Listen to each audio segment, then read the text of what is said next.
انبیاء کے واقعات اس لیے بیان کیے گئے تاکہ ہم اس راستے پر چل سکیں، اور جو بہت سارے نبیوں کے واقعات بیان ہوئے اس میں سے حضرت ابراہیم علیہ السلام کی سیرت کا واقعہ بھی بیان ہوا۔ حضرت ابراہیم کی سیرت بیان کی گئی تاکہ ہم ان کے، اور خصوصی طور پہ ابراہیم علیہ السلام کا ذکر ہوا اور ان کا واقعہ بیان کرنے کی تاکید اللہ کے نبی کو کی گئی۔ اللہ نے فرمایا وَاتْلُ عَلَيْهِمْ نَبَأَ ابراہیم، ان پر ابراہیم علیہ السلام کا واقعہ لوگوں کو پڑھ کر کے سنا دیں، اللہ کے نبی کو کہا گیا۔ وَاذْكُرْ فِي الْكِتَابِ ابراہیم، کتاب میں قرآن مجید میں اللہ رب کے نبی ابراہیم کا ذکر کر دیں۔ تو یہ واقعات کیوں بیان ہوئے؟ تاکہ ان واقعات سے ہم اپنے لیے ہدایت کا پہلو تلاش کریں۔ ابراہیم علیہ السلام کو تو خصوصی طور پہ اللہ تعالیٰ نے ان کا ذکر کیا کیونکہ ان کی شخصیت تمام انبیاء میں سب سے اعلیٰ ترین اور افضل ترین شخصیت ہے نا۔ بھائی دنیا میں دو ہی لوگ ہیں جن کو اللہ نے اپنا خلیل بنایا، اور اس میں سے ایک کون ہے؟ حضرت ابراہیم علیہ السلام۔ یہ کوئی چھوٹا موٹا یعنی خلیل، میں نے اس سے پہلے بتایا نا کہ خلیل کا مرتبہ بہت بڑا مرتبہ ہے۔ آپ اس کا اندازہ اسی بات سے لگا لیجئے نا کہ اللہ کے نبی صلی اللہ علیہ وسلم نے فرمایا میں اگر کسی کو اپنا خلیل بناتا تو ابو بکر کو بناتا، یعنی حضرت ابو بکر سے اتنے گہرے تعلق کے باوجود خلیل نہیں بنایا۔ خلیل دوستی کے لیولز میں سب سے اعلیٰ درجے کا لیول ہے اللہ، اور وہ ایک ہی خلیل ہوتا ہے، اور وہ اللہ تعالیٰ نے، اللہ کے رسول صلی اللہ علیہ وسلم نے اللہ کو اپنا خلیل بنایا، اور اللہ تعالیٰ نے حضرت ابراہیم کو اپنا خلیل بنایا، اور محمد رسول اللہ صلی اللہ علیہ وسلم کو اپنا خلیل بنایا۔ یعنی دنیا میں دو ہی لوگ ہیں جس کو یہ سب سے اعلیٰ مقام ملا، خلت کا مقام، اللہ کے خلیل ہونے کا مقام، ان میں ایک ابراہیم علیہ السلام ہے۔ ہاں، سارے لوگوں میں سب سے افضل۔ ایک مرتبہ اللہ کے نبی صلی اللہ علیہ وسلم سے کہا گیا اللہ کے نبی آپ خیر البریہ ہیں، مخلوقات میں سب سے اعلیٰ ہیں، تو اللہ نے فرمایا نہیں، خیر البریہ تو ابراہیم ہے، مخلوق میں سب سے اعلیٰ سب سے افضل ابراہیم ہے۔ بھئی اگر ابراہیم علیہ السلام کی عظمت کا کوئی حوالہ نہ دیں، ہم صرف اتنی ہی بات ابراہیم علیہ السلام کی عظمت کو سمجھنے کے لیے کافی ہے کہ اللہ کے نبی محمد الرسول اللہ صلی اللہ علیہ وسلم سے کہا گیا وَاتَّبِعْ مِلَّةَ إِبْرَاهِيمَ حَنِيفًا، آپ ابراہیم کی ملت کی پیروی کریں۔ جو انسان ساری کائنات کا امام ہے اس سے کیا کہا جا رہا ہے؟ آپ ابراہیم کو فالو کریں۔ ہاں، اگر کوئی ابراہیم اسلام کی عظمت کے لیے کوئی آیت یا کوئی حدیث نہیں سنائی جائے، صرف اتنی بات کافی ہے نا کہ جو کائنات کا امام ہے، نبیوں کا سردار ہے، اس سے کیا کہا جا رہا ہے؟ تم ابراہیم کو فالو کرو، ہاں ابراہیم کی اتباع کرو تم۔ ابراہیم علیہ السلام اللہ کے نبی کی بات، ابراہیم علیہ السلام ہے جن کو باقاعدہ ہمارے لیے اسوہ قرار دیا گیا، ہمارے لیے آئیڈیل ہے ابراہیم علیہ السلام۔ ہاں، کیا فرمایا گیا؟ لقد کان لکم اسوۃ حسنۃ فی ابراہیم، تمہارے لیے ابراہیم کی زندگی بہترین اسوہ ہے، بہترین نمونہ ہے ابراہیم علیہ السلام کی زندگی۔ ہاں، بہت اعلیٰ سیرت ہے بھائی۔ اگر میں واقعات میں بیان نہیں کرنا چاہتا ہوں، ورنہ آپ سوچیے واقعات کتنے، حضرت ابراہیم کی سیرت میں اتنے پہلو ہیں ہدایت کے، اور ان کی شخصیت کے اتنے رنگ ہیں کہ ہم جو ہے نا وہ شمار ہی نہیں کر سکتے۔ اس لیے اللہ تعالیٰ نے کیا فرمایا؟ حضرت ابراہیم کو فرمایا کہ ابراہیم امتن قانتن للہ، اپنے آپ میں ایک امت تھے ابراہیم۔ ہاں، ابراہیم اپنے آپ میں ایک امت تھے۔ علماء نے اس کے ایک معنی بیان کی کہ بھئی امت کا مطلب ہوتا ہے ابراہیم علیہ السلام امام تھے۔ ہاں، اور ایک معنی یہ بیان کیا کہ امت کا ایک مطلب یہ ہوتا ہے کہ جیسے ایک امت میں الگ الگ شخصیتوں کے اندر، انڈیویجولز کے اندر الگ الگ طرح کے کمالات ہوتے ہیں نا۔ بھائی کوئی بہت پرجوش داعی ہوتا ہے، کوئی زبردست مناظر ہوتا ہے، کوئی بہت عبادت گزار ہوتا ہے، کوئی انتہا درجے کا صبر کرنے والا ہوتا ہے، کسی کے اندر انتہا درجے کا شکر پایا جاتا ہے، کوئی بہت توکل کرنے والا ہوتا ہے، کسی کے اندر اللہ کا خوف بہت پایا جاتا ہے، کوئی بہت اچھا باپ ہوتا ہے، کوئی بہت اچھا بیٹا ہوتا ہے، کوئی اپنی قوم کے حساب سے بہت اچھا ایک فرد اپنی قوم کا ہوتا ہے، کوئی ڈیبیٹر اور مناظر بہت اچھا ہوتا ہے۔ الگ الگ شخصیتوں میں الگ الگ طرح کے کمالات پائے جاتے ہیں۔ حضرت ابراہیم کو امت اس لیے کہا کہ ایک امت میں الگ الگ لوگوں میں جو الگ الگ خوبیاں پائی جاتی ہیں، ابراہیم علیہ السلام میں بیک وقت وہ ساری خوبیاں جمع ہو گئیں۔ ہاں، جو الگ الگ لوگوں میں کمالات پائے جاتے ہیں ایک امت کے، وہ سارے امت کے کمالات بیک وقت ابراہیم علیہ السلام میں ایک ساتھ جمع ہو گئے۔ بھائی وہ ایک محبت کرنے والے اپنے باپ سے بیٹے بھی ہیں، جو ان کے اپنے والد سے گفتگو ہوئی اسے سمجھ میں آتا ہے نا کہ باپ سے کتنی محبت کرتے تھے۔ اپنی قوم کے ایک بیدار مغز فرد بھی ہیں، اپنی قوم والوں کو دعوت دے رہے ہیں، ان کی ہدایت کے لیے پریشان ہیں۔ ایک بہت بڑے مجاہد بھی ہیں، کیونکہ سب سے بڑا جہاد کیا ہوتا ہے؟ ایک بادشاہ کے سامنے حق بات کر دینا، اللہ نے فرمایا سب سے بڑا جہاد ہے۔ تو وہ تو اکیلے نمرود کے سامنے کھڑے ہو گئے دعوت دینے کے لیے۔ مجاہد بھی ہیں، مہاجر بھی ہیں، اللہ تعالیٰ کے لیے انہوں نے اپنا گھر بار خاندان ملک سب چھوڑ دیا، ایک بہت بڑے مہاجر بھی ہیں۔ ہاں، انتہا درجے کا توکل بھی پایا جاتا ہے ان کے اندر, آگ تک میں کودنے کے لیے تیار ہو گئے اللہ تعالیٰ کی محبت میں. انتہا درجے کا صبر بھی پایا جاتا ہے. ہاں, یعنی سبھی 60-70 سال تک دعا کرتے ہیں تب جا کر کے اولاد ہوئی, صبر کیا. لیکن ہاں, انتہا درجے کے شکر بھی کرنے والے ہیں. اللہ تعالیٰ نے فرمایا کہ ابراہیم ہمارے بندوں میں شکر گزار بندہ تھا. شکر بھی انتہا درجے کا ہے. ڈیبیٹر زبردست قسم کے, ہاں, جس سے بھی ڈیبیٹ کیا اس کو ہرا دیا. اللہ نے فرمایا تلک حجتنا آتیناہا علی قوم, کہ یہ حجت تھی جو اللہ تعالیٰ نے ابراہیم علیہ السلام کو دی. اتنے زبردست ڈیبیٹر, جس سے بھی ڈیبیٹ کیا سامنے کھڑے نہیں ہونے دیا اس کو. قوم والوں سے ڈیبیٹ کیا جب ان کے بتوں کو توڑ دیا, ہاں, کیسا لاجواب کیا قوم والوں کو, کوئی جواب ان کے سامنے نہیں بن پڑا. ہاں, لاجواب کر دیا ہے, 2 ہی باتوں میں لاجواب کر دیا ان کو. ہاں, اور فرعون جب سورج چاند ستاروں کے بارے میں بات کی قوم کو لاجواب کر دیا. ہاں, اور جب بادشاہ کے سامنے ڈیبیٹ کے لیے کھڑے ہوئے نمرود کے سامنے تو فبوہت الذی کفر, حیران رہ گیا بادشاہ, اس کو کوئی حضرت ابراہیم کے جواب پر ہے نہیں. ابراہیم السلام ایک زبردست قسم کے ڈیبیٹر بھی تھے.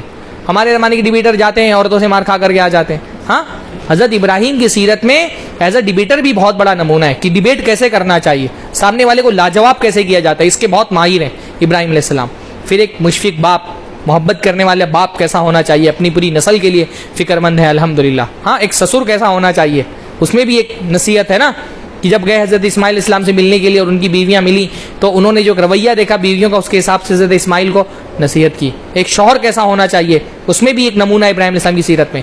یعنی اتنی ڈائیورسٹی ہے ابراہیم علیہ السلام کی سیرت میں کہ ایک درس میں اس کو جمع ہی نہیں کیا جا سکتا. ان کی سیرت کے بہت سارے رنگ ہیں اور ہر رنگ بہت اعلیٰ ہے. قربانی دینے کا جو شوق ان کے اندر, جذبہ, اور پوری زندگی بلکہ قربانی سے عبارت ہے. اس لیے کہا کہ یہ کمالات ایک امت میں الگ الگ لوگوں میں پائے جاتے ہیں. ہاں, کوئی اچھا بیٹا ہوتا ہے, کوئی اچھا باپ ہوتا ہے, کوئی مشفق سرپرست ہوتا ہے, کوئی ڈیبیٹر ہوتا ہے, کوئی داعی ہوتا ہے, کوئی خطیب ہوتا ہے, کوئی مہاجر ہوتا ہے, کوئی مجاہد ہوتا ہے.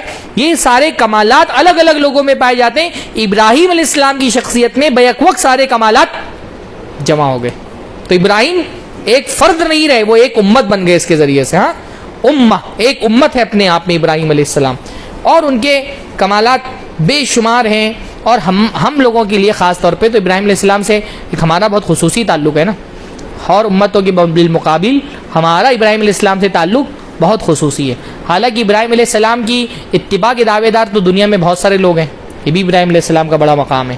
ہاں, کہ ابراہیم علیہ السلام کو یہودی بھی اپنا امام مانتے ہیں, عیسائی بھی اپنا امام مانتے ہیں, اور ہم امت محمدیہ کے لوگ بھی اپنا امام مانتے ہیں. پر سب کے دعوے جھوٹے ہیں, ہمارا دعویٰ سچا ہے. واقعتاً ہم ابراہیم علیہ السلام کو اپنا امام مانتے ہیں, وہ واقعی ہمارے امام ہیں اور ہم ان کی ذریت ہیں. وہ ہمارے باپ جیسے ہیں, روحانی باپ ہیں ہمارے وہ. ہاں, اس لیے اللہ کے رسول نے ہم سے کیا فرمایا, ملت ابیکم ابراہیم, یہ تمہارے باپ ابراہیم کی ملت ہے, یہ دین. تو ہمارے اسپریچول فادر ہیں ابراہیم علیہ السلام. ہاں, وہ ہمارے باپ ہیں. 3 نبی ہیں جن کو ہمارے لیے باپ کا درجہ حاصل ہے. حضرت آدم تو وہ تو ہمارے نسب اور نسل کے اعتبار سے باپ ہیں. حضرت نوح بھی ہمارے باپ ہیں, کیونکہ نوح علیہ السلام کے بعد وجعلنا ذریتہ هم الباقین, اللہ نے فرمایا کہ صرف نوح تھے جن کی ذریت ہم نے باقی رکھی. اور تیسرے ابراہیم علیہ السلام ہمارے روحانی باپ ہیں. تو ہمارا تو ان سے خصوصی تعلق ہے. ہماری تو کوئی نماز ہی ان کی ذکر کے بغیر مکمل نہیں ہوتی ہے نا. ہر نماز میں ہم ابراہیم علیہ السلام کا ذکر کرتے ہیں. آپ سوچئے, یعنی ابراہیم کی یاد کو اللہ نے ایسا تازہ رکھا کہ اس امت کا کوئی فرد ایسی نماز نہیں پڑھ سکتا جس میں ابراہیم علیہ السلام کا ذکر نہ ہو, ہے نا. ہر نماز, جنازے کی نماز کے علاوہ ہر نماز میں ابراہیم علیہ السلام کا, ہاں جنازے کی نماز میں بھی, ہاں جنازے کی نماز میں بھی, بلکہ ہاں جب میں تو ظاہر سے نکل گیا تھا, میرے جنازے تک کی نماز میں ابراہیم علیہ السلام کا ذکر ہے. یہ بہت اچھا نقطہ آپ یاد دلا دیے, ذہن سے نکل گیا تھا. ہاں, کہ جنازے کی نماز میں بھی ابراہیم علیہ السلام کا ذکر ہے. اللہم صلی علی محمد وعلی آل محمد کما صلیت علی ابراہیم وعلی آل ابراہیم, کہ اللہ ابراہیم پر, اللہ تعالیٰ محمد اور آل محمد پر ایسی رحمت نازل کر جیسی ابراہیم اور آل ابراہیم پر نازل کی, اور ابراہیم اللہ محمد اور آل محمد پر وہ برکتیں نازل فرما جیسی ابراہیم پر برکتیں نازل فرمائی. ہماری نماز ان کی دعاؤں کے بغیر, اور حج جو خاص طور پہ اتنی بڑی عبادت اسلام کے ارکان میں سے رکن ہے, وہ تو قدم قدم پر ابراہیم علیہ السلام کی یاد دلاتی ہے نا. بھائی کعبۃ اللہ پہ جب نظر پڑتی ہے تو اللہ اس کے رسول کے بعد حضرت ابراہیم ہی یاد آتے ہیں, جنہوں نے اس گھر کو نئے سرے سے آباد کیا. وَإِذْ يَرْفَعُ إِبْرَاهِيمُ الْقَوَاعِدَ مِنَ الْبَيْتِ وَإِسْمَاعِيلُ, ان کے آباد کرنے کے بعد کعبہ کبھی بھی سنسان نہیں رہا, ہے نا. وہ اصل آبادی, اس کے بعد کبھی بھی کعبہ سنسان نہیں رہا. جب ہم صفا مروہ صحیح کرتے ہیں, ان کے بچے اور ان کی بیوی کی یادگار ہے وہ. ہاں, جب ہم جمرات کو کنکڑیاں مانتے کون یاد آتا ہے؟ ابراہیم یاد آتے ہیں، ہے نا. جب ہم جو ہے وہ عرفہ کا قیام کرتے ہیں، جب ہم ذبح کرتے ہیں اپنے جانوروں کو، کون یاد آتا ہے؟ ابراہیم یاد آتا ہے. قربانی کی عبادت جو ہم ادا کریں گے تو کون سا نبی ہے اللہ کے نبی کے بعد جو ہم کو یاد آتا ہے؟ ہاں، اللہ تعالیٰ نے ان کا ذکر زندہ رکھ دیا، آنے والی نسلوں تک ان کا ذکر کیا. ہم کو یہ بار بار حضرت ابراہیم کی شخصیت بار بار یاد دلائی جا رہی ہے ان عبادتوں کے ذریعے سے، کہ اس عظیم شخص کو ہم مسلسل یاد کریں. اسی لیے آج میں نے چاہا کہ حضرت عمر کی شخصیت بہت عظیم ہے، پر بھائی کوئی بھی امتی کتنا بھی بڑا ہو کسی ادنا درجے کے بھی نبی کے برابر نہیں ہو سکتا، ہے نا. حضرت ابراہیم کی شخصیت بہت عظیم شخصیت ہے. ہاں، یہ اور ہمارا ان کے ساتھ بڑا خصوصی تعلق ہے. اللہ نے فرمایا انا دعوت ابی ابراہیم، میں اپنے باپ ابراہیم کی دعا ہوں. حضرت ابراہیم کی دعا کے نتیجے میں اللہ کے رب العالمین نے اپنے نبی محمد رسول اللہ صلی اللہ علیہ وسلم کو مبعوث فرمایا. ہاں، انا دعوت ابی ابراہیم، اللہ حضرت ابراہیم نے دعا کی تھی نا، وبعث فیہم رسولا من انفسہم. یہ حضرت ابراہیم کی جو دعا تھی کہ وبعث فیہم رسولا من انفسہم، اللہ تعالیٰ میری ذریت میں ایک رسول بنا کہ بھیج جو ان پہ اللہ کی آیتیں تلاوت کرے اور ان کا تزکیہ کرے اور ان کو کتاب و حکمت کی تعلیم دے. حضرت ابراہیم نے دعا کی تھی، اس دعا کے جواب میں اللہ کے نبی صلی اللہ علیہ وسلم مبعوث ہوئے. اللہ تعالیٰ کی تقدیر تھی پہلے سے. اللہ کے رسول نے فرمایا انا دعوت ابی ابراہیم، میں اپنے باپ ابراہیم کی دعا ہوں. ہاں، اور اس امت کو، بلکہ اس امت کے لیے بھی اللہ حضرت ابراہیم نے دعا کی تھی. ہاں، کیسے کہ اللہ انہوں نے کہا تھا کہ رب اجعل لی مسلمین لک ومن ذریتنا امۃ مسلمۃ لک، اللہ ہم کو بھی مسلمان بنا کر زندہ رکھ اور میری ذریت میں ایک امت مسلمہ کھڑی کر. اس امت مسلمہ کے لیے حضرت ابراہیم نے دعا کی تھی. تو ہمارا حضرت ابراہیم سے بڑا خصوصی تعلق ہے، اس لیے ہم کو اور ہمارے علماء کی بھی یہ الحمدللہ سنت رہی ہے، طریقہ رہا ہے کہ ان خاص طور پہ یہ جو عشرے ذی الحج ہے، ذی الحج کا پورا مہینہ ہے، اس میں جو عبادتیں ہیں ان کا ابراہیم علیہ السلام سے خصوصی تعلق ہے. تو ان قربانیوں کا جو ہم سے اللہ تعالیٰ نے مطالبہ کیا ہے، ان قربانیوں کا مقصد بھی کیا ہے؟ اصل جانور ذبح کرنا نہیں، اصل مقصد تو ہے اس جذبے کو ہمارے دل کے اندر بیدار کرنا جو جذبہ ابراہیم علیہ السلام نے دکھایا تھا اللہ تعالیٰ کے لیے، ہے نا. تو قربانیاں جو ہیں وہ ادھوری رہ جائیں گی اگر اس کے ساتھ وہ ابراہیم علیہ السلام کا ذکر ہمارے دلوں کے اندر، ہماری زبانوں پر نہ ہے نا. تو یہ میں نے اس لیے سوچا کہ ابراہیم علیہ السلام کی سیرت کی بہت کچھ چنندہ چیزیں آپ لوگوں کے سامنے رکھوں. واقعہ نہیں، واقعہ تو آپ سب لوگ جانتے ہی ہیں. ان کی شخصیت میں جو اسباق اور ہدایات ہمارے لیے، خاص طور پہ اپنے زمانے کی پس منظر میں ان کی معنویت بہت اہم ہے. یعنی ویسے بہت میننگ فل ہے حضرت ابراہیم علیہ السلام کی سیرت، پر اپنے زمانے کے حالات کے اعتبار سے ہمارے لیے ابراہیم علیہ السلام کی سیرت میں کیا روشنی ہے، کیا ہدایات ہیں، کیا اسباق ہیں، وہ میں انشاءاللہ تعالی چند ایک چیزیں آپ کے سامنے میں رکھوں گا. ابراہیم علیہ السلام کی سیرت کا جب ہم مطالعہ کرتے ہیں، جیسا کہ میں نے کہا سیرت کے پہلو تو ان کے بہت سارے ہیں، ہاں، پر ایک پہلو جس کو قرآن مجید بہت بار بار نمایاں کرتا ہے، اس کو ظاہر کرتا ہے، وہ کیا ہے؟ وما کان من المشرکین. ابراہیم مشرک نہیں تھے، وہ شرک کرنے والے نہیں تھے. قرآن مجید کا بیان بار بار یہ آتا ہے ابراہیم مشرک نہیں تھے. الحمدللہ ابراہیم علیہ السلام کے بارے میں جو بار بار یہ کہا جاتا ہے وہ مشرک نہیں تھے، اس کے دو پہلو ہیں.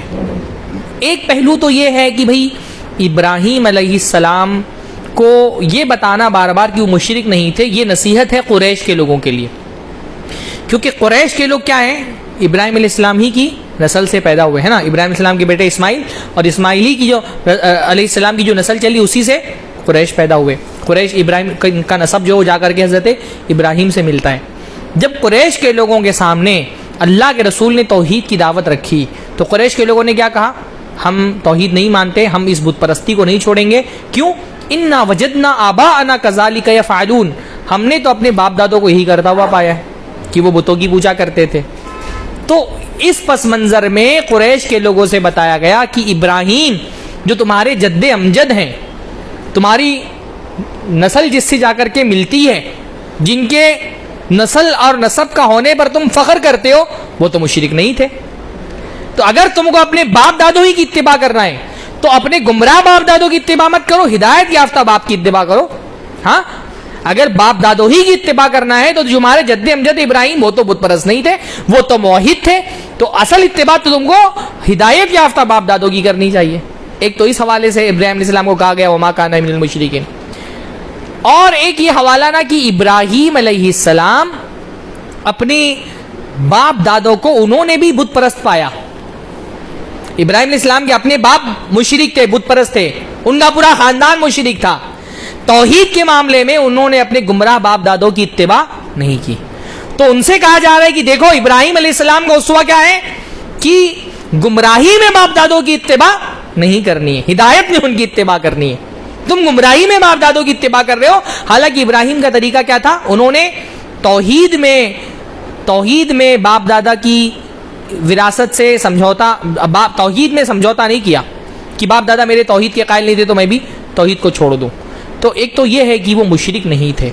اچھا، ان کو جو یہ کہا گیا نا وہ مشرک نہیں تھے، اس کا ایک پہلو یہ بھی بہت پیارا ہے کہ بھائی ابراہیم علیہ السلام ایک مشرک میجورٹی میں رہنے والے مسلم مائنورٹی تھے، موحد مائنورٹی ہے نا، اقلیت تھے.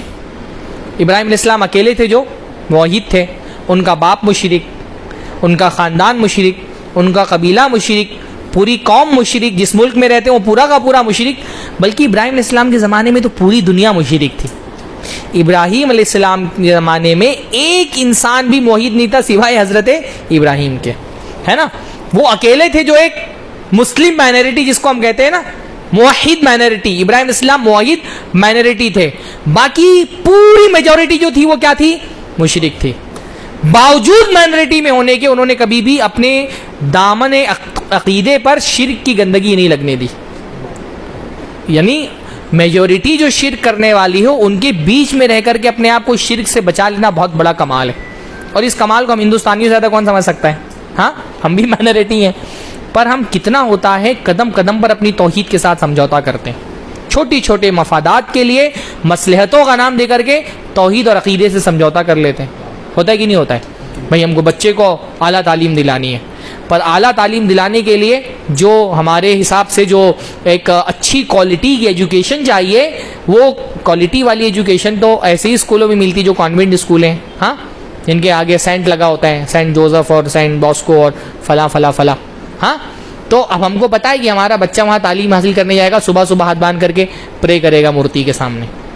پر کیونکہ ہم کو ہمارے حساب سے وہ سو کولڈ اعلیٰ تعلیم بہت ضروری ہے، چاہے اس کے لیے ہم کو اپنی توحید کے ساتھ ہی کیوں نہ سمجھوتا کرنا پڑے، لے جا کر کے بچوں کو ڈال دیتے ہیں. ہاں، کبھی سرسوتی کی پوجا کر رہا ہے تو کبھی جیزس کی پوجا کر رہا ہے، ان سے دعائیں مانگ رہا ہے، او مائی گاڈ بولنے کے بجائے وہ کیا ہے، وہ جیسس، ہاں، اور ان کو دعاؤں میں پکار رہا ہے. ہاں، کوئی فرق نہیں پڑ رہا ہم کو. تعلیم چھوٹی سی، یعنی تعلیم جیسی چیز کے لیے، عصری تعلیم جیسی چیز کے لیے توحید سے سمجھوتا کر لیا. اپنے سیاسی مفادات کے لیے کتنی آسانی سے ہم توحید سے سمجھوتا کر لیتے ہیں. ہاں، ہمارے یہاں جو لیڈر ہیں، نیتا ٹائپ لوگ، ان کو دیکھیے آپ، بھائی کوئی بہت پوسٹ بڑی ملتی بھی نہیں ہے، ایسا بھی نہیں کیونکہ سی ایم پی ایم بن جائے، لے دے کر کے کارپوریٹر ہی بنتے ہیں. ہاں، ایم ایل اے کارپوریٹر ہیں، کبھی ہوا تو ایم پی بن گئے. ہاں، پر چھوٹے چھوٹے سیاسی مفادات کے لیے ایسا توحید کو اتنی ہلکی چیز ہم نے سمجھ لیا ہے نا. چھوٹے چھوٹے سیاسی مفادات کے لیے توحید سے سمجھوتا کر لیں گے، عقیدے سے سمجھوتا کر لیں گے. ہاں، کارپوریٹر ہے، بلکہ کارپوریٹر کا چیلا ہے، خود کارپوریٹر بھی نہیں ہے. ہاں، اور جا کر کے کہیں پہ ناریل پھوڑ رہے ہیں، کہیں جا کر کے بھومی پوجا کر رہے ہیں، کہیں جا کر ٹیکا بھی لگوا لیا، کہیں جا کر کے گھنٹی بجا دے رہے ہیں، قبر پہ جا کے چادر بھی چڑھا دے رہے ہیں، سب کر رہے ہیں. سارا سب کچھ کس کے نام پر؟ ارے بھائی ہم لوگ تو مائنورٹی ہے نا. ہاں، تو مائنورٹی کو سمجھوتا کرنا پڑتا ہے عقیدے سے. حضرت ابراہیم علیہ السلام بھی مائنورٹی تھے. ہاں، سمجھوتا نہیں کیا عقیدے سے. ہندوستانی مسلمانوں کے لیے ابراہیم علیہ السلام کی سیرت میں یہ بہت اہم پہلو ہے. ایک مائنورٹی کو میجورٹی کے ساتھ کیسے ہونا چاہیے دین کے معاملے میں. بھائی قوم والوں کے ساتھ یا اپنے باپ کے ساتھ کوئی بد اخلاقی نہیں کی. باپ کو بھی سمجھا رہے ہیں یا ابتی، اے میرے پیارے ابا، یا ابتی میں بہت محبت ہے. قوم والوں کو بھی سمجھا رہے ہیں یا قومی، اے میری قوم. ہم تو دوسرے لوگوں کو کہتے ہیں کہ غیر قوم کے لوگ ہیں. ہاں، پتہ نہیں یہ لفظ کہاں سے آ گیا، غیر قوم کے لوگ ہیں. کسی بھی ہندو کو کافر ہو کہیں گے غیر قوم کے لوگ ہیں. بھائی حضرت ابراہیم اپنی قوم والوں کو کہنے میری قوم کے لوگ. جب تک آپ ان کو اپنا نہیں مانیں گے ان کو دعوت کیسے دیں گے؟ ہاں، کہہ رہے ہیں میری قوم کے لوگ. اخلاق بہت اعلیٰ درجے کے رکھنے، پر دین کے ساتھ سمجھوتا نہیں کرنا.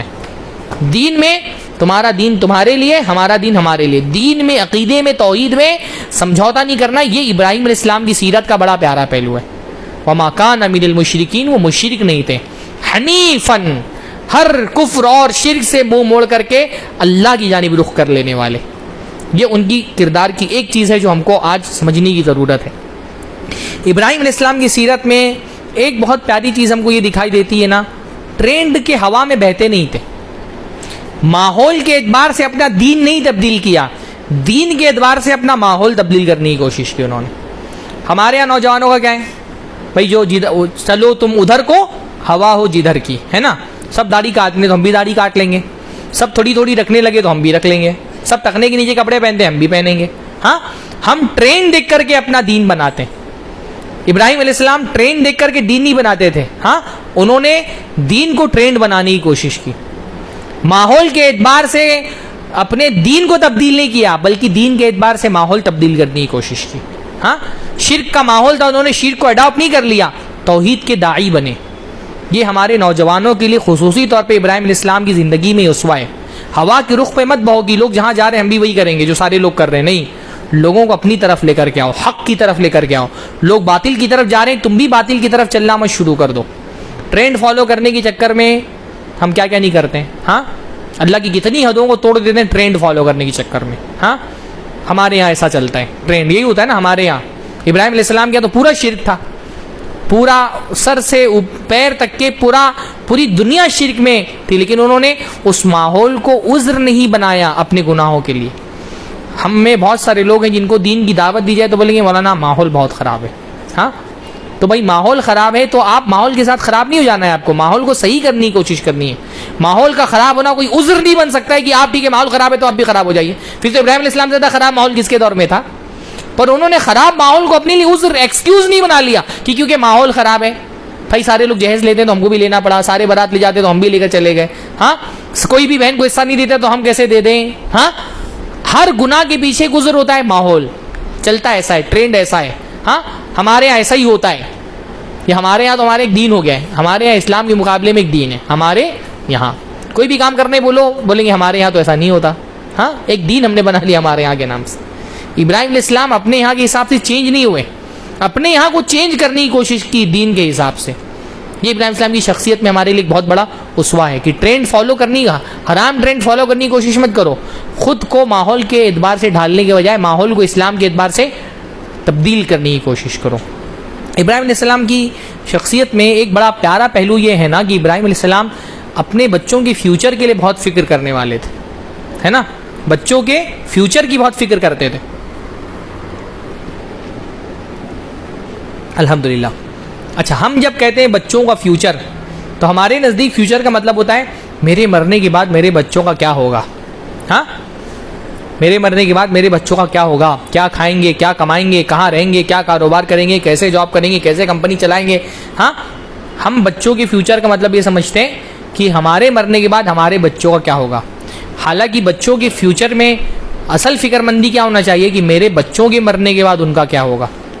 جب میرے بچے بھی مریں گے نا، ان کو بھی موت آئے گی، قبر میں ان کا کیا ہوگا، حشر میں ان کا کیا ہوگا، قیامت کے دن ان کا کیا ہوگا، اللہ کے سامنے جب کھڑے ہو کر کے جواب دینا پڑے گا تب کیسے جواب دیں گے، جنت میں جائیں گے کہ جہنم میں جائیں گے۔ اصل فیوچر تو وہ ہے جو مرنے کے بعد شروع ہونے والا ہے نا، ہمارا اصل فیوچر وہ ہے جو مرنے کے بعد شروع ہوتا ہے۔ تو اس کی فکر کرنا کہ میرے مرنے کے بعد میرے بچوں کو کیا ہوگا، فکر یہ ہونی چاہیے میرے بچوں کے مرنے کے بعد ان کا کیا ہوگا، ہم کو فکر نہیں ہے۔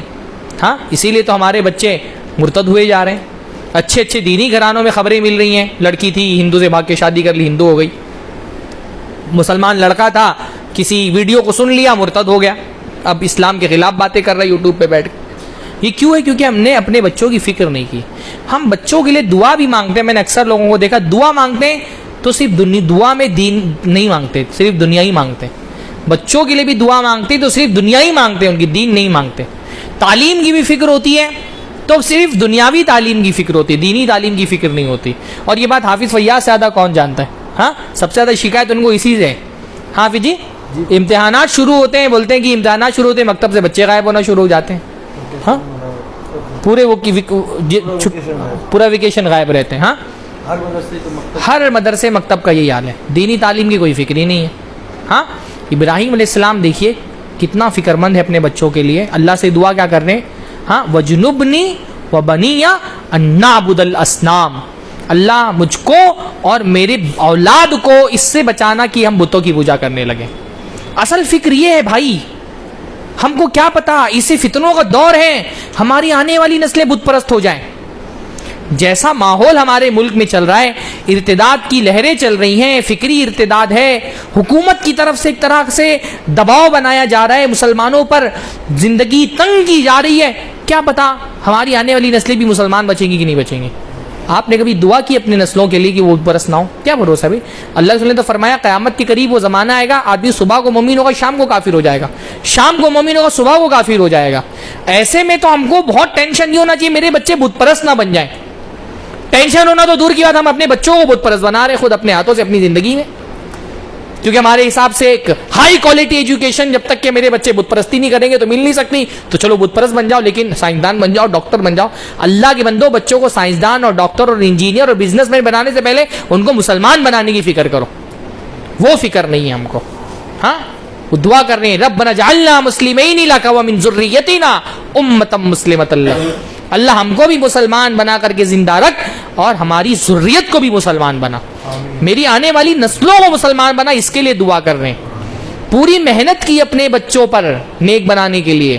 ہاں، وَجَعَلَهَا كَلِمَةً بَاقِيَةً فِي عَقِبِهِ، اس لا الہ الا اللہ کو اپنے بعد باقی رکھنے والا کلمہ بنائے کہ میری نسلوں میں یہ کلمہ باقی رہے۔ یہ تربیت ہی تھی نا جس کے نتیجے میں ابراہیم علیہ السلام کا بیٹا اسماعیل، حضرت اسماعیل کی کردار میں جو توکل، جو ٹھہراؤ، جو علم، جو حلم دکھائی دیتا ہے، اللہ تعالیٰ کا ودیت کیا ہوا، وہ ابراہیم علیہ السلام کی تربیت سے ہی تو پیدا ہوا۔ ہاں بھائی، اتنا ہی سوچئے، ابراہیم علیہ السلام نے جب کہا کہ میرے بیٹے میں نے خواب دیکھا ہے کہ میں تم کو اپنے ہاتھوں سے ذبح کر رہا ہوں، بیٹے نے کیا کہا؟ یا ابت افعل ما تؤمر، اے میرے ابا جس کا حکم اللہ نے آپ کو دیا ہے وہ کر گزریے۔ 6-7 سال کا بچہ ہے، اس کو یہ پتا ہے کہ میرے ابا نبی ہیں۔ ہاں، اور نبی کا خواب وہی ہوتا ہے۔ ہاں، نبی کا خواب کیا ہوتا ہے؟ وحی ہوتا ہے۔ 6-7 سال کے بچے کو نبوت کا مقام پتا ہے، کیسے؟ تربیت ہی سے تو پتا ہے نا۔ ہاں، ماں باپ ہی کی تربیت تو ہے۔ اور اتنا خوبصورت جملہ وہ، ہاں، قرآن کی جو تعبیر ہے، ہاں، یا ابت افعل ما تؤمر ستجدنی انشاء اللہ من الصابرین۔ بھئی آپ تو زیادہ، آپ یہ کہ ہمارے لیے اگر ہم کو ایسا کوئی جملہ بولا تو ہم بولیں گے میں صبر کروں گا۔ ہاں، تو یہ نہیں بول رہے میں صبر کروں گا، اس میں صبر کی نسبت اپنی طرف ہونے سے ایک فخر والا معاملہ بھی ہو سکتا ہے نا کہ بھئی میں صبر کروں گا، ہاں مطلب پاور میرے ہاتھ میں صبر کرنے کا۔ کیا فرما رہے؟ ستجدنی انشاء اللہ من الصابرین، اگر اللہ نے چاہا تو، یعنی صبر بھی کر رہے ہیں تو اس کا کریڈٹ خود نہیں لے رہے ہیں، یہ 6-7 سال کا بچہ بول رہا ہے اگر اللہ نے چاہا تو آپ مجھے پائیں گے صبر کرنے والوں میں، یعنی میں کوئی اکیلا اتنا ترم خان نہیں ہوں کہ میں صبر کر رہا ہوں۔ ہاں، بہت لوگ ہیں جنہوں نے صبر کیا ہے، میں ان میں سے ایک بن جاؤں گا اگر اللہ نے چاہا تو۔ یہ کیا تھا؟ یہ فیضان نظر تھا یا کہ مکتب کی کرامت تھی؟ سکھائے کس نے اسماعیل کو آداب فرزندی؟ ہاں، یہ فیضان نظر بھی تھا اور یہ مکتب کی کرامت بھی تھی، یہ حضرت ابراہیم کی اپنی تربیت بھی تھی اور اللہ تعالیٰ کا فیضان بھی تھا، اللہ تعالیٰ کی نعمت بھی تھی، ودیت کی تھی کہ ابراہیم یعنی یہ اپنے بچے کی تربیت ایسی ہی کی۔ ہاں، بلکہ آپ دیکھیے ایسی فکر مندی ہے اپنے بچے کی دینداری کے لیے، ابھی بچہ پیدا نہیں ہوا ہے، دعا کیا کر رہے ہیں؟ اولاد نہیں مانگ رہے، صرف کیا کہہ رہے ہیں دعا میں؟ ربی حب لی من الصالحین، اللہ تعالیٰ صالح اولاد عطا فرما، صالحین میں سے کچھ ایک اولاد مجھ کو بھی عطا فرما دے، صالحین میں سے بھی مجھ کو اولاد عطا فرما۔ یعنی آپ دیکھیے ایک دعا ہی میں بچہ بھی مانگ لیا اور اس کی دینداری کی بھی دعا کر دی کہ بچہ بھی دے اور اس بچے کو صالح بھی بنا، پیدا ہونے سے پہلے اس کی صالح ہونے کی فکر کر رہے ہیں۔ ہاں، دعا کر رہے ہیں اس کے لیے، اور باقاعدہ جو ہے وہ صرف جو ہے وہ عقیدے کے لیے نہیں، عمل کے لیے بھی فکر مند ہے۔ ہاں، دعا کر رہے ہیں رب اجعلنی مقیم الصلاۃ ومن ذریتی، اللہ مجھے بھی نماز کا پابند بنا اور میری آنے والی نسل کو بھی نماز کا پابند بنا۔ صرف عقیدے ہی میں نہیں، عبادت کے لیے بھی فکر مند ہے کہ اللہ مجھے بھی نماز کا پابند بنا۔ ہم تو یہ ہوتا ہے کہ اگر بندہ خود نمازی بھی ہے، فجر پڑھنے جا رہا ہے اور جوان ہٹے کٹے بچوں کو چھوڑ کر کے جا رہے ہیں بستر پہ، آپ اپنے بچوں کو بستر پہ چھوڑ کے نہیں جاتے فجر کے وقت، ان کو آگ کی وادی میں چھوڑ کر کے جا رہے ہوتے ہیں۔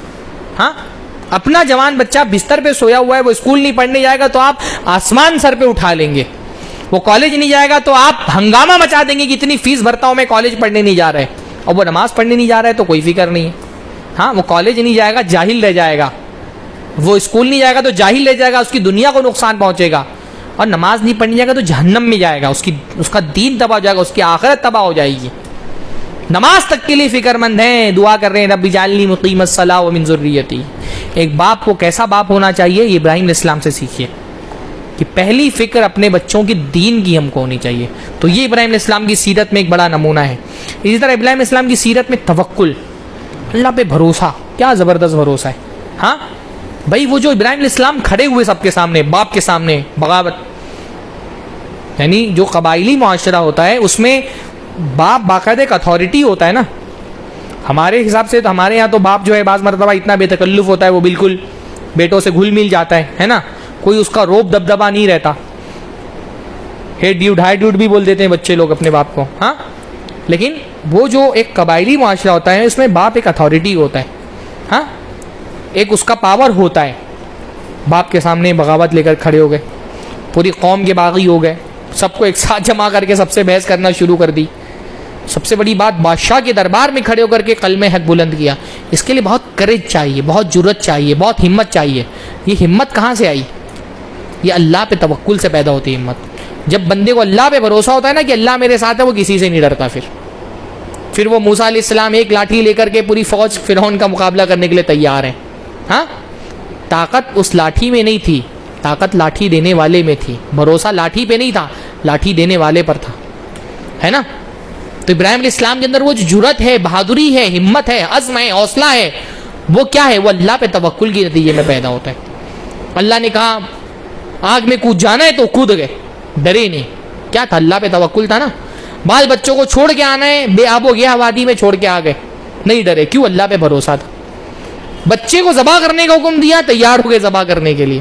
کیوں؟ اللہ پہ بھروسہ تھا کہ اللہ تعالیٰ فیل نہیں کرے گا کبھی مجھ کو, اللہ کے حکم میں میرے لیے کبھی نقصان نہیں. توکل اسی کا نام ہے.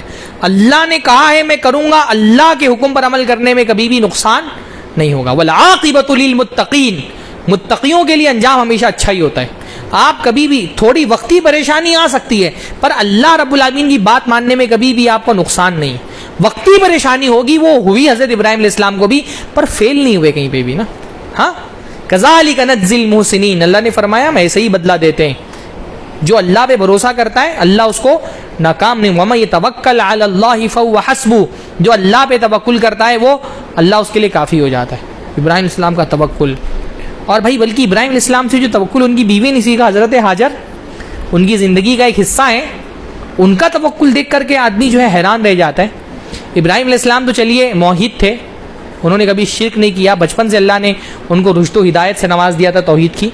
ہاجر علیہ السلام تو بت پرست رہی ہیں بچپن سے. وہی ظاہر سی بات ہے کسی مسلمان گھرانے میں نہیں پیدا ہوئی تھی نا, فرعون کے خاندان کی تھی, اسی خاندان میں پیدا ہوئی, بت پرست رہیں ایک عمر تک کے.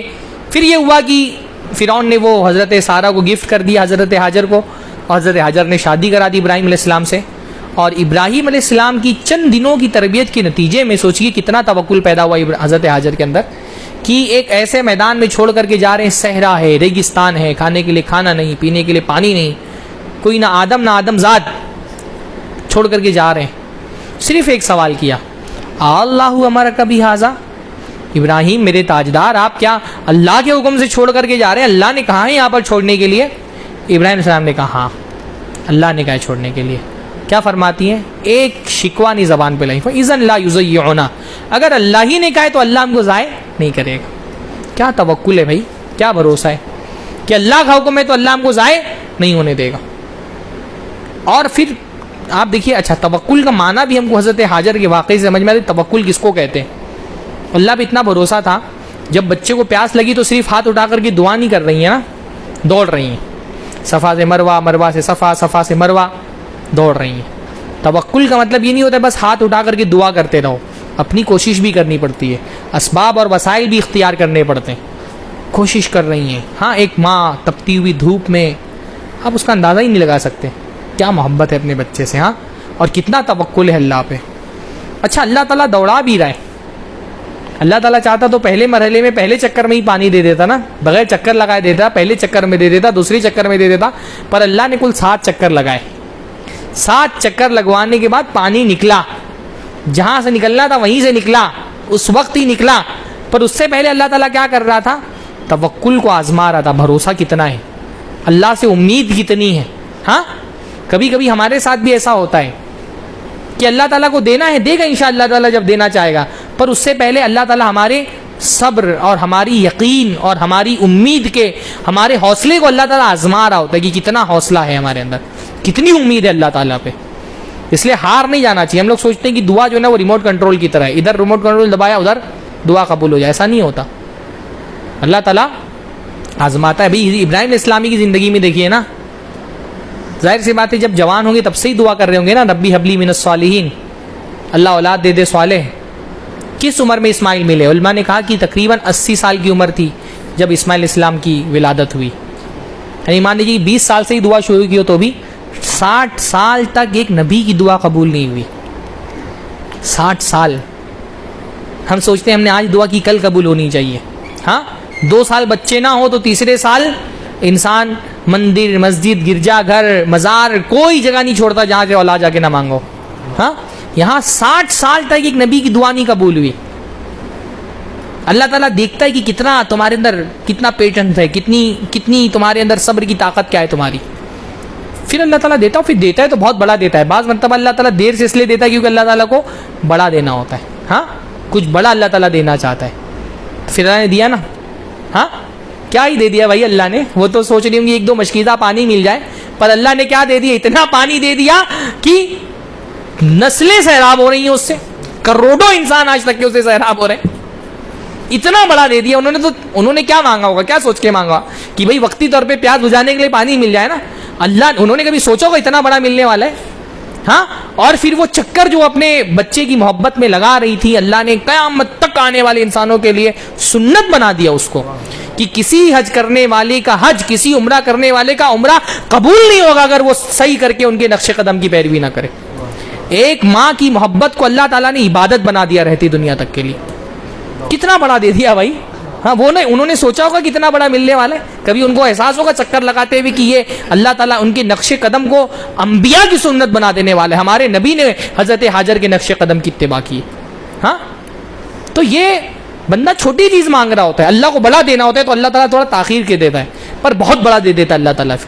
ابراہیم علیہ السلام نے تو بچے ہی مانگا تھا, صالح نبی تھوڑی مانگا تھا. اللہ تعالیٰ نبی دے دیا, ایک نہیں 2 نبی دے دیے. اسماعیل دیا, اسماعیل کے ساتھ ساتھ اسحاق بھی دے دیا, اور پوری نبوت کا سلسلہ ہی ان کی نسل میں جاری کر دیا کہ ابراہیم علیہ السلام کے بعد جو بھی نبی آیا انہی کی نسل سے آیا.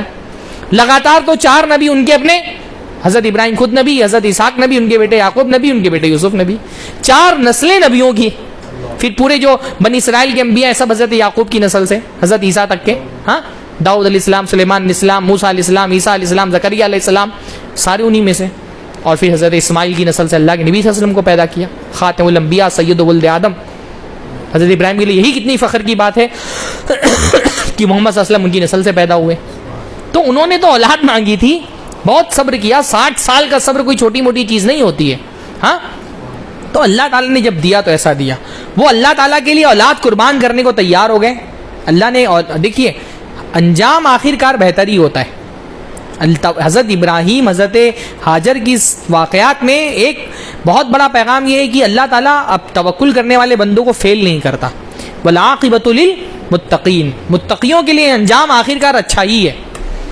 بھئی انہوں نے قربانی دی پر اللہ نے فیل نہیں کیا کہیں نا, جان دینے کے لیے تیار ہو گئے, پر جان لی اللہ تعالیٰ نے, بچا لیا. آگ سے کہا یا نار کونی بردم و سلام علی ابراہیم, اے آگ تو ٹھنڈی بھی ہو جا. اچھا صرف ٹھنڈی بھی کہتے تو بھی کافی تھا نا, پر ہو سکتا ہے کہ تیری ٹھنڈک سے میرے محبوب کو تکلیف ہو جائے, تو سلامن, ٹھنڈی بھی اتنی ہونا کہ میرے محبوب کو تکلیف نہ ہو, سلامتی والی ٹھنڈی ہونا. ہاں قوم, قبیلہ, خاندان کے لوگوں نے چھوڑ دیا. آدمی قبیلے میں کیوں رہتا ہے, خاندان میں کیوں رہتا ہے؟ تاکہ اس کا نام رہے باقی. ہاں آدمی اسی لیے تو خاندان میں, خاندان اور قبیلے اور کام اس کی شناخت ہوتے. اللہ تعالیٰ نے تو پھر ہاں قبیلے والوں نے نکال دیا, قوم والوں نے خارج کر دیا, پر اللہ تعالیٰ نے نام ایسا باقی رکھا کہ آج دنیا میں 3 بڑے بڑے جو ادیان ہیں وہ سب کے سب, بلکہ مذاہب کہنا چاہیے کہ 3 بڑے بڑے جو مذاہب ہیں وہ سب کے سب حضرت ابراہیم علیہ السلام کا نام لیتے ہیں. خود کے خود کو حضرت ابراہیم علیہ السلام کا امام مانتے ہیں اپنا، ایسا نام ان کا باقی رکھا. اللہ تعالیٰ نے ان کا ذکر پورا پچھلی ساری نسلوں میں ابراہیم علیہ السلام کا ذکر جاری کر دیا. یہ اللہ تعالیٰ کی عطا ہے ابراہیم علیہ السلام کو کہ اللہ تعالیٰ نے فیل نہیں کیا کہیں. بال بچوں کو چھوڑ دیا اللہ تعالیٰ کے کہنے پر ایک صحرا میں، ریگستان میں. ہاں دعا کی اللہ تعالیٰ سے، کیسے؟ ربی انی اسکنتو من ذریتی بواد غیر ذی زرع عند بیتک المحرم فاجعل افئدۃ الناس تہوی الیہم. اللہ میں اپنے بچوں کو کیسے ریگستان میں چھوڑ کر کے جا رہا ہوں جہاں ایک پودا بھی نہیں اگتا ہے. ہاں ایسی جگہ چھوڑ کے گئے. تو اللہ تعالیٰ نے صرف اتنا نہیں کیا کہ بچے سروائیو کر لے گئے، ہاں اس جگہ میں وہ برکت عطا فرما دی کہ ہر اہل ایمان کا دل کھنچتا ہے آج بھی. تہوی الیہم فجعل افئدۃ الناس تہوی الیہم. اللہ تعالیٰ دلوں کو موڑ دے لوگوں کے اس کی طرف. کیا ہی موڑا ہے دل، واللہ ہمارے لیے تو خواب ہے نا، ہر مسلمان کا خواب ہے اس زمین کو دیکھ لینا جس نے نہیں دیکھا. آج تو ساری سہولتیں ہو گئیں، ورنہ آپ سوچئے ایک زمانہ وہ تھا لوگ اپنی جان کی بازی لگا کر کے جاتے تھے اس زمین کا دیدار کرنے کے لیے. ہاں کون سا ایسا بندہ ہے جس نے پہلی مرتبہ اس گھر کی زیارت کی اور اس کی آنکھ میں آنسو نہ آ گئے؟ ہاں نام ہمارے سینوں میں دھڑکتا ہے کعبۃ اللہ اور مکہ کا نام. کیا برکت دے دی اللہ تعالیٰ نے. چھوٹی چیزیں مانگ کر اللہ بڑی بڑی چیزیں دیتا ہے بندے کو. ہاں بچی کا ذبح کرنا کتنی بڑی قربانی تھی. بھئی ہم کو تو بخار بھی ہو جائے تو ہم کو لگتا ہے بہت بڑی آزمائش ہے. ہاں ہم کو تو بخار ہو جائے تو ہم تو ہر آدمی اپنی آزمائش کو بڑی آزمائش سمجھتا ہے. ابراہیم علیہ السلام کی آزمائش تو وہ آزمائش تھی جس کو آزمائش لینے والے نے کہا بہت بڑی آزمائش. ان ھذا لہو البلاء المبین. ہر آدمی کو اپنا امتحان بڑا لگتا ہے، پر یہاں امتحان لینے والا کیا کہہ رہا ہے؟ یہ بہت بڑی آزمائش تھی ابراہیم کے لیے، یہ بہت بڑی آزمائش تھی. ارے بھائی اولاد بھی کون؟ ایک لوتی اولاد. ہاں ایک لوتی اولاد ہے، وہ بھی اتنی دعاؤں کے بعد بڑھاپے میں ملی ہے. ہاں اس کی قربانی مانگی جا رہی ہے. بھائی 4-5 ہوتے تو ایک قربان کر دینا سمجھ میں آتا. یا اگر ایک ہی اولاد ہو اور خاندان کے بہت سارے لوگ ہوں، بھائی بھتیجے ہیں، چاچا ہیں، ابا ہیں، ماموں ہیں، پھوپھی ہیں، کزن لوگ ہیں، خاندان قبیلہ ساتھ میں ہے. اگر اولاد کی موت بھی ہو جائے تو ساتھ دینے والے بہت سارے لوگ ہیں. پر یہاں تو خاندان والوں نے چھوڑ دیا، قوم والوں نے چھوڑ دیا، رشتہ داروں نے تعلقات ختم کر لیے، کل لے دے کر کے سہارا ایک اولاد ہی ہے جو بڑی دعاؤں کے بعد ملی ہے. اور بڑی حسین جمیل، انبیاء سب کے سب خوبصورت ہوتے ہیں. بچہ خوبصورت ہو تو اور دل اس کی طرف کھینچتا ہے. اور پھر سمجھدار، ان کے 2 جملوں سے ہی سمجھ میں آتا ہے نا کہ علم اور سمجھداری کی کس مقام کو پہنچے ہوئے تھے. سمجھدار. اور وہ عمل جب بچہ چلنے پھرنے کے لائق ہوتا ہے، باپ یعنی ماں کو تو بچے سے محبت فطری ہوتی ہے، وہ تو پیٹ میں جنین کی صورت میں ہوتا ہے تب سے ہی ماں محبت کرتی ہے. پر باپ کی بپتا جو ہے نا وہ زیادہ کب جاگتی ہے؟ جب بچہ ہنسنے کھیلنے لگا ہے، بات چیت کرنے لگا ہے، وہ ایک الگ قسم کا تعلق اور باؤنڈنگ بچے سے بنتی ہے. ہاں اس عمر میں اللہ تعالیٰ کہہ رہا ہے کہ چلو قربان کر دو. کتنا بڑا امتحان رہا ہوگا بھائی. ہاں تصور کر سکتے ہیں بچے کو مچھر کاٹ لے تو آدمی نہ سو پائے. ہاں تھوڑا سا زخم لگے تو ایسا لگتا ہے کہ اپنے جگر سے خون بہ رہا ہے. اس بچے کی قربانی مانگ لی. اچھا آپ سوچئے سوال کتنے سارے کر سکتے تھے نا. پھر پوچھ سکتے تھے اللہ سے کہ اللہ تعالیٰ بچے کی قربانی سے کیا مل جانے والا ہے تجھ کو. ہاں جیسے ہمارے آج کل لوگ بحث کرتے ہیں کتنی ساری قربانی کا کیا فائدہ ہے. ہاں پوچھتے ہیں لوگ کیا فائدہ اتنی قربانی کرنے کا. پوچھ سکتے تھے اللہ سے کہ اللہ تعالیٰ یہ قربانی بچے کی قربانی سے کیا مل جائے گا تجھ کو. ہاں یا اللہ تعالیٰ تو نے لے ہی لینا تھا تو دیا ہی کیوں تھا. پوچھ سکتے تھے نا کہ اللہ تعالیٰ دیتا ہی نہیں، صبر کر لیتا میں. پر لے کر کے دے کر کے پھر لے رہا ہے. اور اگر لے ہی لینا تھا تو خود موت دے دیتا. موت اور زندگی تو تیرے ہاتھ میں ہے. مجھ باپ سے یہ اتنا بڑا تقاضا کہ اپنے بچے کی گردن پہ چھری چلاؤ. ہاں اور جان ہی دے لینا ہے تو کوئی اور طریقہ بھی تو ہو سکتا تھا. پھانسی دے دے، کوئی زہر کھلا دے، اس میں تھوڑا سا. چھری چلانا وہ بھی بچے کی گردن پہ، کتنا بڑا امتحان ہے. بکرے پہ نہیں چلا پاتے چھری بھائی. 1 سال کیا پہلے ویسے بھی بچے 2 دن بھی رکھو تو بکرے سے اتنی انسیت ہو جاتی ہے کہ بھاری پڑتا ہے چھری چلانا، یا تو بچہ ہے سامنے. پر کوئی سوال نہیں کیا. ابراہیم علیہ السلام کی شخصیت میں یہ بڑا پیارا رنگ ہے ان کا. سوال نہیں کرتے. اللہ نے حکم دے دیا بس کافی ہے. حکمتوں پہ سوال نہیں کرنا ہے کہ کیا حکمت ہے اس کی. ہاں سیدھا اللہ نے کہا چھری چلاؤ، تیار. اذ قال ربہ اسلم قال اسلمت لرب العالمین. اللہ نے کہا کہ مان جاؤ، کہا میں نے مان گیا، میں مان گیا. جب اللہ کا حکم آیا سوال نہیں کیا. ہاں سوال کبھی نہیں کیا. یہ تسلیم و رضا کی خو، یہ ہمارے لیے سب سے بڑا یہ اصل قربانی ہے. یہ اللہ کی بات کو مان لینا بغیر سوال اٹھائے ہوئے. کہیں بھی سوال نہیں کیا اللہ سے. ہاں 60 سال اولاد نہیں ہوئی، اللہ سے پوچھا نہیں کہ اللہ تعالیٰ تیرا اتنا محبوب چہتا بندہ اتنا سب کچھ تیرے لیے قربان کیا، ایک دعا میری قبول نہیں ہو رہی. کوئی سوال نہیں اللہ سے. اسلمت لرب العالمین، میں اللہ نے کہا ماننا ہے تو میں مان گیا، بس اور کچھ نہیں. لیکن اللہ نے فیل کیا. ہاں اللہ نے فیل نہیں کیا نا. بچے کو قربان کے لیے تیار ہوئے پر بچہ قربان نہیں ہوا، اور اس قربانی کو رہتی دنیا تک کے پھر سنت بنا دیا. یہ ذبیحہ کیا ہے؟ ابراہیم علیہ السلام کی سنت، ابراہیم علیہ السلام کی یادگار ہے. اس لیے اصل مطلوب ہی جانور قتل کرنا اصل مطلوب نہیں، جانور کا ذبیحہ اصل مطلوب نہیں ہے. اصل وہ جذبہ مطلوب ہے، جذبہ ابراہیمی. ہاں وہ اللہ سے محبت. قربانی کیا ہے؟ اللہ تعالیٰ سے محبت. بندہ اللہ سے محبت کرتا ہے، قربانی اس محبت کا ثبوت ہے، اس کی دلیل ہے.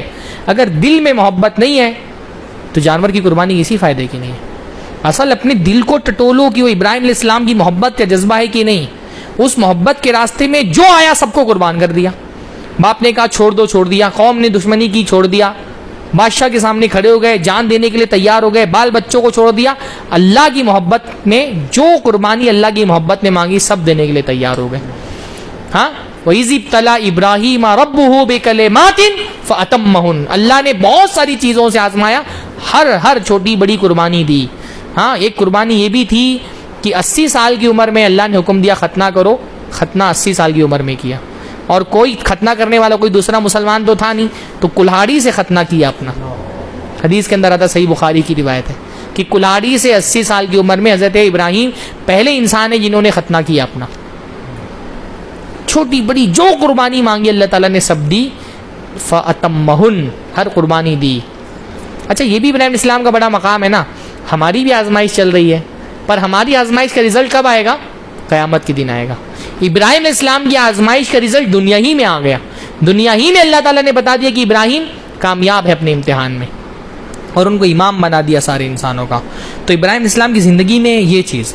اچھا اللہ تعالیٰ سے محبت اور توکل تو یہ اللہ سے خوف بھی ہے انتہا درجے کا. ہاں حضرت ابراہیم کی اس دعا کے بارے میں علماء نے لکھا کہ بعض سلف جو ہیں جب اس دعا پر پہنچے تو بے تحاشا روتے تھے. کون سی دعا؟ ربنا تقبل منا انک انت السمیع العلیم. ہاں جب ابراہیم علیہ السلام نے کعبۃ اللہ کی تعمیر کی تو کیا دعا پڑھی؟ اللہ تعالیٰ قبول فرما لینا ہماری طرف سے، بے شک تو سننے والا اور جاننے والا ہے.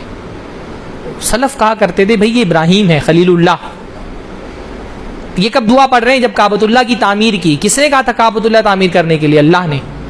ہاں کیا تعمیر کر رہے ہیں؟ کعبہ اللہ کا گھر ہے. اللہ کا خلیل اللہ کے حکم سے اللہ کا گھر تعمیر کر رہے ہیں. سلف کہا کرتے تھے اللہ کا خلیل اللہ کے حکم سے اللہ کا گھر تعمیر کر رہا ہے، پھر بھی ڈرا ہوا ہے کہ پتہ نہیں میرا یہ عمل اللہ کے قبول ہوا کہ نہیں، اور دعا کر رہا ہے اللہ سے. ہاں اللہ سے دعا کر رہا ہے کہ اللہ تعالیٰ میرے اس عمل کو قبول فرما لے. خوف صرف یہ نہیں کہ بندہ گناہ کر کے اللہ سے ڈرے، خوف یہ ہے کہ نیکی کر کے بھی ڈرے، پتہ نہیں اللہ تعالیٰ قبول کرتا ہے کہ نہیں کرتا ہے. الذین یؤتون ما آتوا وقلوبهم وجیلہ، جو اللہ کے راستے میں دینا ہوتا ہے اللہ کے بندے دیتے، پر ان کا دل کانپتے رہتا ہے ڈر سے. دل ان کا کانپتا رہتا ہے اللہ تعالیٰ کے ڈر سے. تو خوف بھی ہے، محبت بھی ہے، توکل بھی ہے.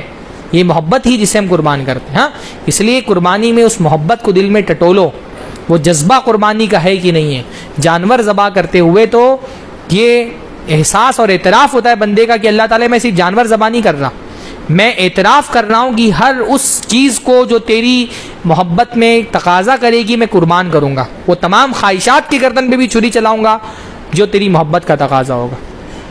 وہ محبت ہوگی تو صرف جانور میں نہیں دکھائی دے گی، وہ تو پوری زندگی میں وہ محبت دکھنی چاہیے نا. ہاں فجر کی نماز نہیں پڑھی ہوئی ہے، قربانی کرنے 4 بکروں کی. صبح کے وقت ایک نیند قربان نہیں ہوتی اللہ تعالیٰ سے. ہاں قربانی کر رہے ہیں، ظہر اثر سب غائب. ہاں ہم جانور کے ساتھ ساتھ نمازیں بھی قربان کر دیتے ہیں، نمازیں بھی قربان ہو رہی ہیں. اثر تک کے بکرے کاٹے اور اثر بعد سوئے تو پھر عشاء کے بعد اٹھ رہے ہیں. یہ کون سی قربانی ہے بھائی جس میں نمازیں بھی قربان کر دیتے ہیں آپ؟ ہاں ایسی قربانی کون سی قربانی ہے؟ اس لیے جانور لن ینال اللہ منکم لحومها ولا دماؤها ولکن ینالہ التقوی منکم. اللہ کو گوشت اور خون نہیں پہنچتا، تمہارے دل کا تقوی پہنچتا ہے. دل کو ٹٹولو، کہیں نیتوں میں تو عیب نہیں ہے. جیسے عیب دار جانور کی قربانی قبول نہیں ہوتی، ویسے عیب دار نیت کی بھی قربانی قبول نہیں ہوتی. ہاں ہمارا یہاں ہم کو قربانی کر رہے ہیں، بھائی قربانی نہیں کریں گے محلے والے کیا بولیں گے، ان کے یہاں تو بکری نہیں آیا. ہاں بکرا نہیں لے کر کے آئے تو واٹس ایپ گروپ پہ فیملی کے کیا ڈالیں گے، یہ تو ٹینشن یہ بھی ہو گیا ہے. ہاں اگر فیس بک پہ انسٹاگرام پہ شیئر نہیں کیا تو عزت داؤ پہ لگ جائے گی. ہاں عزت بچانے کے لیے قربانی کر رہے ہیں یا عزت بڑھانے کے لیے قربانی کر رہے ہیں؟ عزت بچ جائے یا عزت بڑھ جائے. یہ تو کتنی مطلب گری ہوئی سوچ ہے کہ جانور سے ہم اپنی عزت بڑھا رہے ہیں. ہاں یعنی سماج میں محلے میں ہمارا اسٹیٹس جو ہے وہ ہمارے قربانی کے بکروں کی تعداد اور قیمت کے حساب سے طے ہوتا ہے. جتنے بکرے اور جتنے کے بکرے اتنا اس لیول کا آدمی ہے یہ. ہاں اس لیول کا آدمی ہے یہ. پھر ایسی قربانی اللہ کے یہاں تو وہی قربانی نہیں ہے، پھر یہ تو شرک ہے. اللہ اگر بندوں کو دکھانے کے لیے عبادت کر رہا ہے تو پھر تو وہ شرک ہے، شرک خفی ہے، ریاکاری ہے وہ. ہاں اس لیے نیتوں کو ٹٹولنا بہت ضروری ہے. ہاں جیسے جاوید بھائی نے کہا کہ بکرا قربان کرنے سے پہلے دیکھو کس کو بکرا بنایا، کس کو بکرا بنایا ہے.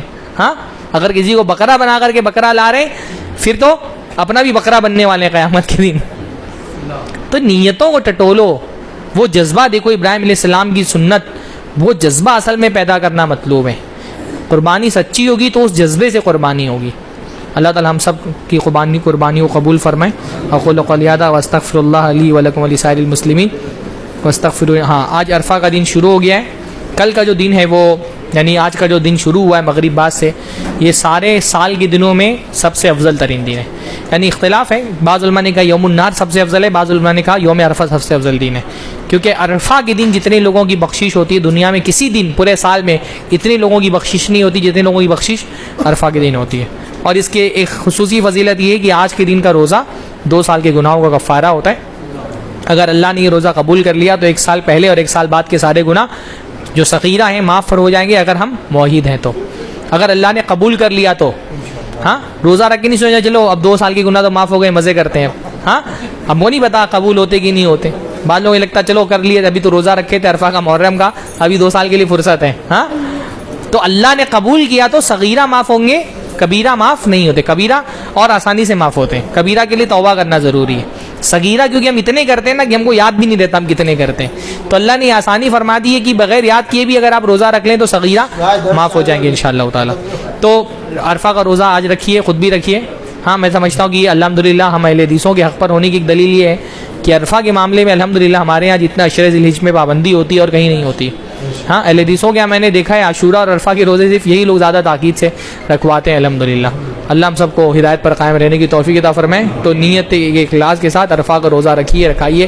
سب لوگوں کو بتائیے کہ کل انشاءاللہ تعالیٰ روزہ رکھنا ہے.